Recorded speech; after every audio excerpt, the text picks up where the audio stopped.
Started tonight. Hey, everybody, welcome to the Monday night team call. Welcome to home base. And I am so excited this evening because we are going to do the continuation of our amazing training on the art of selling with, I'm going to tell you, Amber Weaver. Is she not sophisticated? I mean, everything that you do, Amber, it just drips in knowledge and sophistication in class. And I just know that everybody is just so blessed to have you sharing this information with us tonight. And so, my friends, thank you for being here. Amber's got a lot of information that she wants to cover, so we're going to roll right into it and get ready. Here she comes. Amber, welcome to the call. Thank you, Terry. I'm cracking up though because you're saying, oh, she's so sophisticated, and I still have my hair in this morning's workout ponytail. So we're going to roll with it. I'm mixing up my strategy tonight, and so let's go.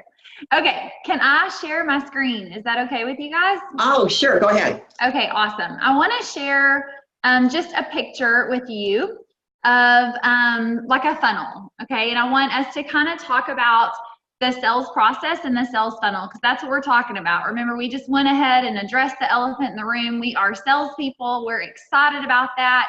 And there's nothing to even allow you to like have any kind of fear around that. We're helping you with it. So there are tons of different types of sales funnels out there, but I wanted to use this one particularly to give you because I love how it's broken into like 3 parts, and then there are 2 things per part. So I'm going to walk through this with you, but just to kind of review, remember last week I talked about how we really do 3 things in our business. We have an experience, we share our experience, and we help others have an experience. And so the reality is I cannot help anyone else have a Juice Plus experience if I do not sell them Juice Plus. So I want to get to the point where I'm not just closing the sale, but where I'm also helping them to have that experience. So it's not like they just ordered and it stops there. It keeps going. And so we're going to talk about that tonight as well. So first thing though, outside of this funnel is I'm a product of the product, okay? And we talked a lot about that last week. But I begin to share my experience with others. So there's awareness and education that's going on. I'm mixing up my strategy. Remember, I'm sharing on social media. I'm sharing in person at events. I'm on the phone doing text, connection calls, 3-way chats. And I'm also like enjoying the benefits of referrals and asking people if they would help me host events or do events with me. Or just send me, people that they love, that they know who need this too. So when I began to create an awareness and to educate, this is in the process where we talk and we invite. So I'm talking to a person on social media, my, target market, that person that it's like, I want to help this type of person. And I know what that is in mind. Remember that I'm not talking about a product. I'm talking about a solution. I'm positioning my product so that I can share the solution, because as salespeople, yes, we sell Juice Plus, but people don't buy Juice Plus, they buy a solution. So I have to position it in that way. Okay, so we've talked about that. So that's like the top of the funnel. And if you think about it, you may have 3,000 Facebook friends, but maybe, only 300 people see your post because of algorithms and different things. But that's like a really broad part of the funnel. Lots of people coming in. This would be where you make like a prospect list. And we've talked about that, having a way to manage your list and, keep up with where are people in this process. And then it begins to kind of narrow down, we've done that awareness and that education, and then we move into a place where we're starting to really follow up. Maybe you came to my event, you heard Terry talk, she educated you, and now I want to start to follow up. And so this is where I begin to learn about people. I learn what they're interested in. I learn, you know, they're showing an interest and they're really considering things. This is where in the process, we listen and we answer. So I listen as that person is really talking. And I really begin to pay attention and listen to the questions that they're asking. And I want to answer those questions and to continue that relationship and to even ask further clarifying questions in this process. Okay, so now when this happens, this is when we may have objections as well. And so remember, that's okay. Jamie Cantrell did a rockin' training on objections.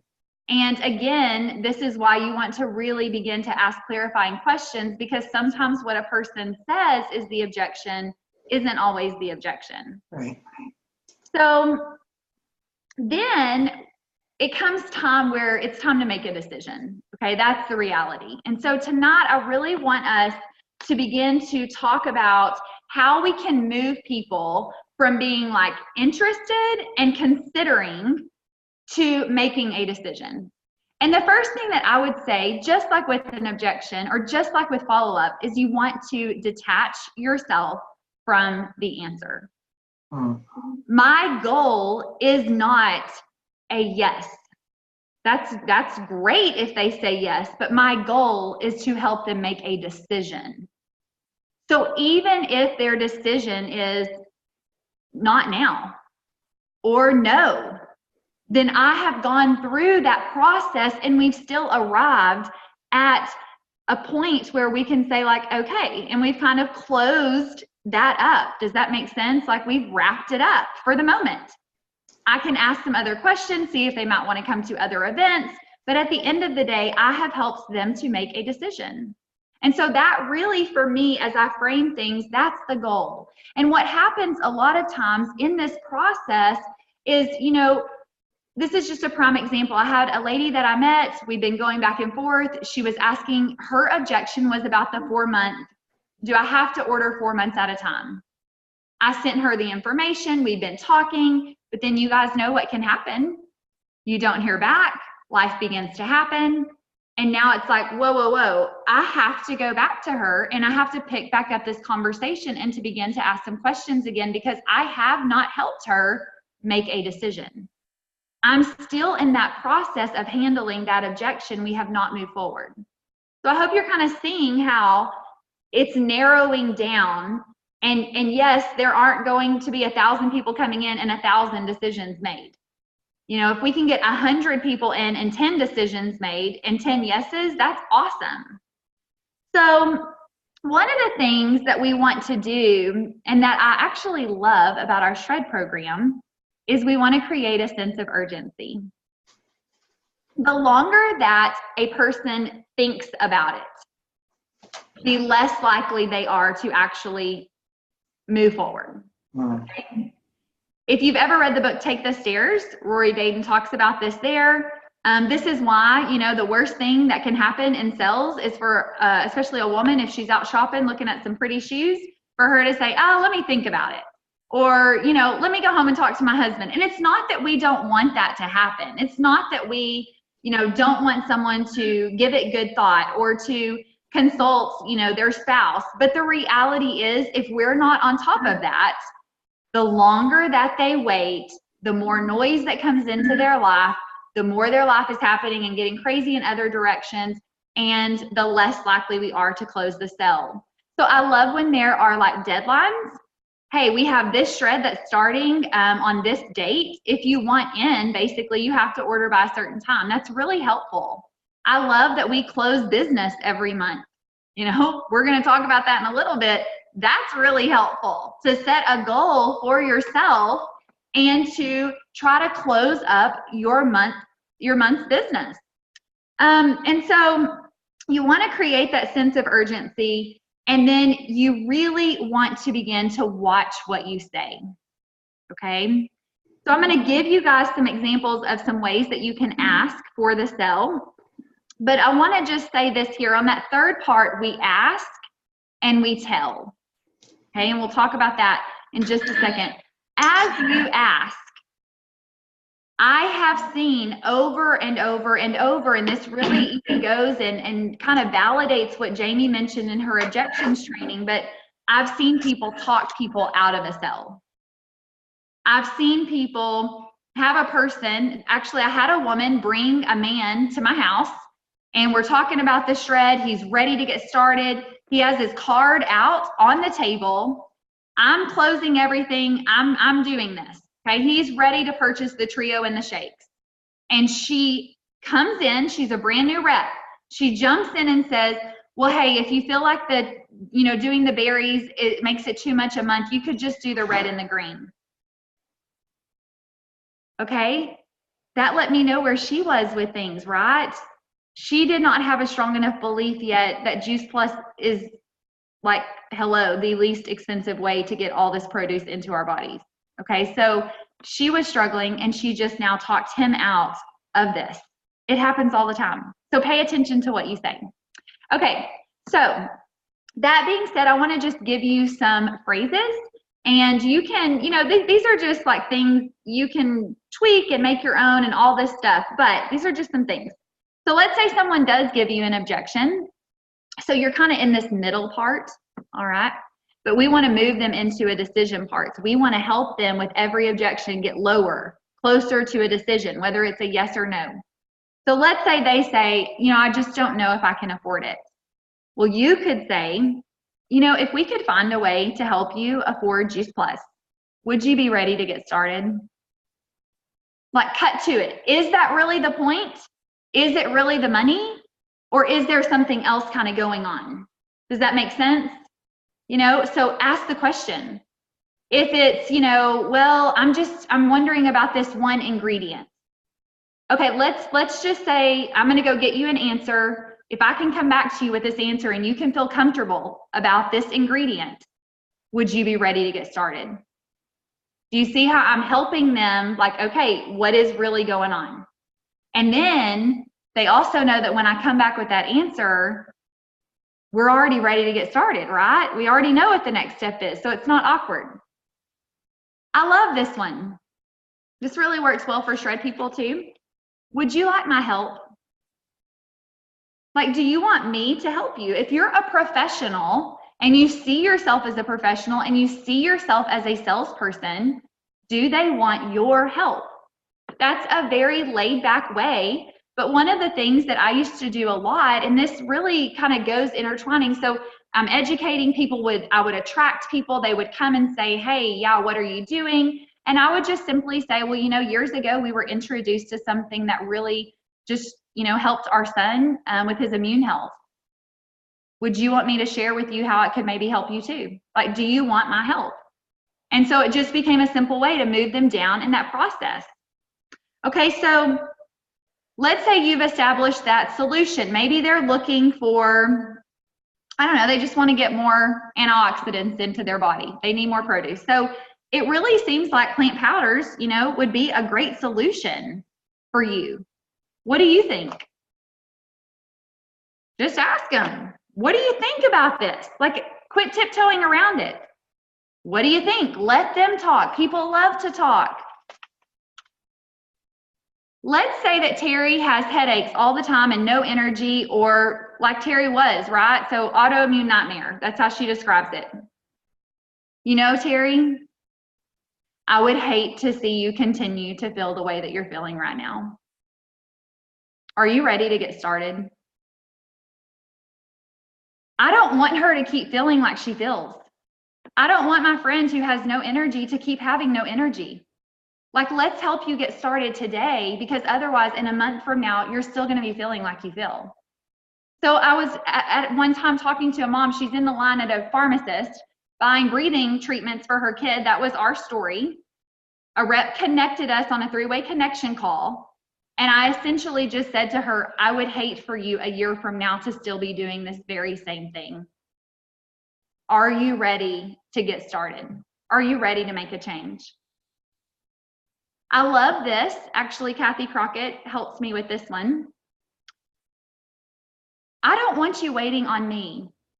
Are you ready to get started? How many times do we not know what to say next, and we've given them all this information, And so we just really need to loop back around and say, hey, I don't know if you have more questions, but I certainly don't want you waiting on me. Are you ready to get started? You know, or do you have more questions or whatever? And you can also just go with a very direct approach and just say, well, hey, let's get you started today. Like, just get excited about it and just let's go. Hey, I'm going to call you in 5 minutes. Let's get you started. And get them on that phone and just start having that conversation.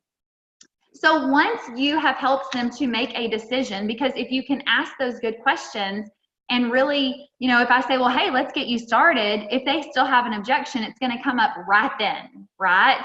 And then I can begin, because there's a pause, to deal with that objection, to go back through it. Well, hey, if I can help you with this, would you be ready? You know, I can start to really figure out what's really going on.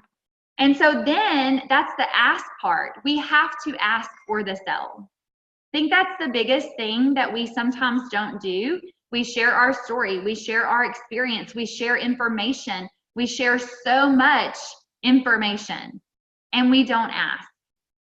And so we ask for that sell, and when they're ready, then we tell them. We tell them how to proceed. You know, we tell them, this is why a lot of times in the past, we would call them up and put their info in, right, to make sure it got done.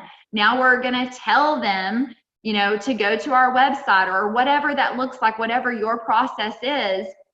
We tell them those next steps, and then we transition them into telling them what they can expect. And one of the things that I want to point out is that we never want to overpromise. We never want to be in a position where we're making claims. You know, I see so many times, and it is a benefit, that our immune health is better.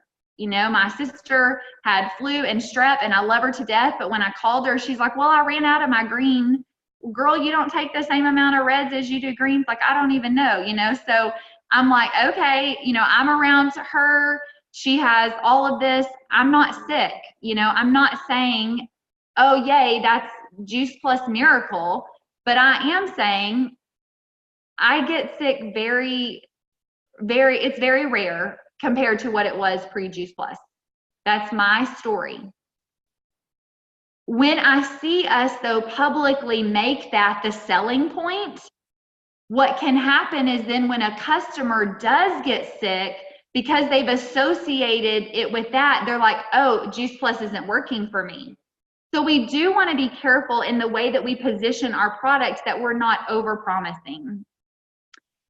One of the things that I want to encourage you guys to do is to think about 3 key benefits that each Juice Plus product is providing.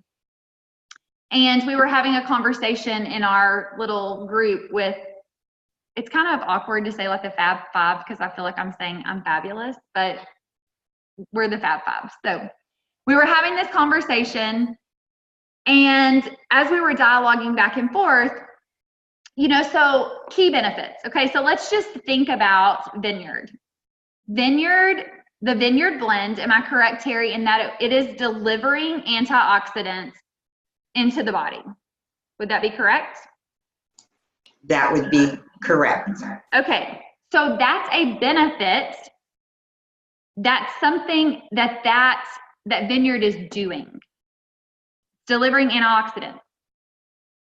That is what that product is doing, which is different from, well, you're going to have an improved immune system. Now, yes, there's research that shows that Juice Plus does all these things, right? It shows how it reduces oxidative stress. It shows all of that. But in a sense, that's a response that my body's having.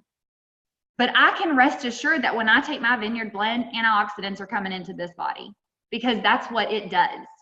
So what are the key benefits of our products? Well, if you know your product, we can be the expert. We need about 3 talking points. What are 3 simple things? You know, I'm so excited. You're about to get all these fruits and veggies. You know, you're about to bridge the gap. You're going to have all these antioxidants coming into your body, you know, yada, yada, yada. That's a benefit that product is doing, whether they feel a response or not. Honestly, they're getting antioxidants. So just remember to keep it simple And to walk that person through that funnel, we talk, we invite, we listen, we answer, we ask, we tell. There's a rhythm and a dance really to sales.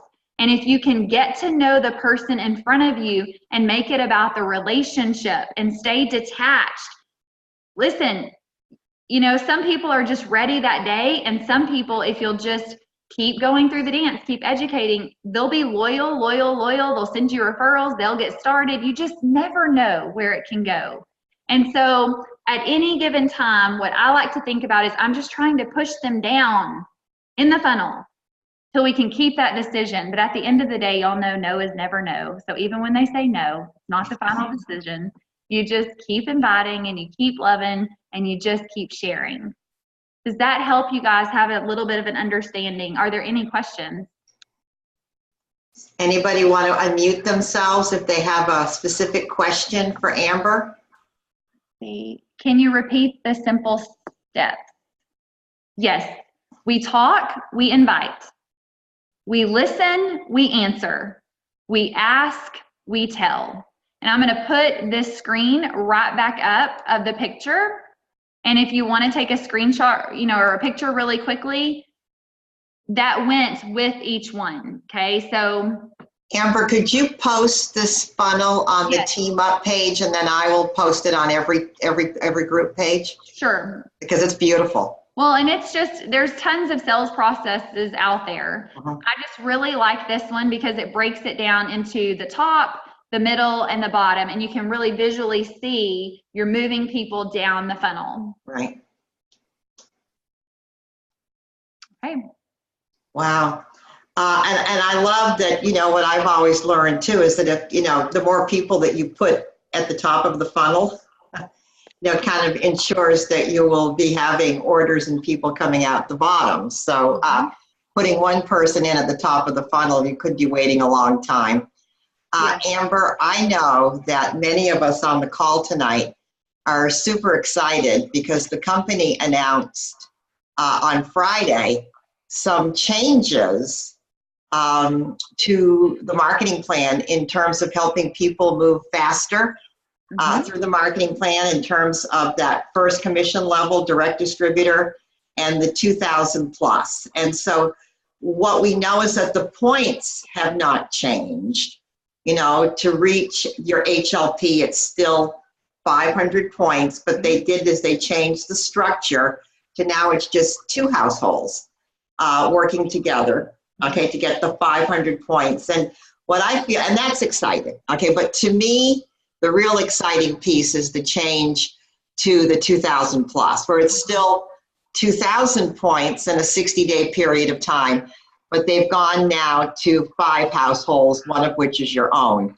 So what are your thoughts on these changes, and how do you think this is going to impact us? So I love this, and I was talking to Terry earlier about some questions I'd had, you know, like from my team, and just I felt like these were really good talking points for us because we're salespeople. So again, every situation is different, right? Every time, if I work in a traditional retail store, which has been the example, every customer that's in front of me is different. So I want to really be about that person and about the relationship and the customer. So one of the things when I had a rep say, well, do we need to change all of our documentation basically to say it's 2 households instead of 3? And I said, you know, actually, I don't think so, because it's still 500 points. So let me give you an example of something that, like 2 very extreme examples. Let's say that I am helping someone get started and they're going to purchase the Duo. And I know I kind of said that like it was nothing. Our Duo is amazing. If that is the only way a person can get started with Juice Plus, you start them with that. So I apologize for making it like it's not a big deal. Our family started there. I didn't know about the vineyard, okay? But my point is, that's not going to get them close to 500 points. So if I say, well, hey, you only need 1 more household, or try to spin it like that, we're going to have some issues along the way, right? It's not going to work out the way that they have an expectation that it would, or that I'm trying to even to make that point. 3 households is three trios, essentially, is kind of what we're talking about. But this weekend, we had a woman, I went to an event for a rep on Friday. She had a woman there that she'd watched through this whole process. She'd gotten started with the quad. And while we were there, she just loved what we said. And so her daughter has a new baby as of last week, and she ordered the quad for her daughter. And that rep, knowing this new, the way it's working, because now she's 6 points from 500. Okay, that's a big difference than you just have the duo, and you're really still, 400 points away. So she did make the ask to her and said, hey, and she is a Dream Team member, so it was an easy conversation. She said, I know you heard about our business when you were at the event. We would love for you to join our team, yada, yada. So I think that what we have to remember with these changes is, yes, the household requirement has changed, but the points have not. And we still need to make sure that no matter what, we're always doing what is in the best interest of the person in front of us. It is not about what is the best interest for Amber Weaver or for you as the salesperson. It is what is in the best interest of them. We have to be honest. As salespeople, the easiest way to get burned, I'll use clothing again, is to tell someone they look good in something and they don't. All right? They're never going to shop with you again. So that's just the truth. If you go to an event and those mirrors made you look skinny, but that person standing there in real life did not tell you the truth and it doesn't look good, your friends, you're going to know when you see those pictures. So the same here, be honest, don't overpromise and underdeliver, underpromise and overdeliver, and do what's in the best interest of the person in front of you. Absolutely. Well, with all this happening and going on and, changes to the marketing plan, a show of hands, who is going to Sacramento? I have to tell you guys, look at the hands go. It is not too late to come on along, because I have a feeling that this is just the tip of the iceberg in terms of what is going on at the home office and the information that they're going to be sharing with us. And I have to tell you, the company is even having a very special meeting in May right here in Dallas, where all of the national marketing directors around the country are coming together in May here in Dallas. I've never seen that before. So we're shaking things up, and the bottom line is we're shaking things up for you. It is my belief that the company wants us moving through the marketing plan, getting a paycheck with a comma. And I truly believe that that is their goal and that is their motivation for these changes. So I'm excited. So come to Sacramento. I mean, rooms are available, double up, triple up in rooms, and we can make this happen. Get a couple people on the product before the end of the month, achieve a goal, use that money to get to Sacramento.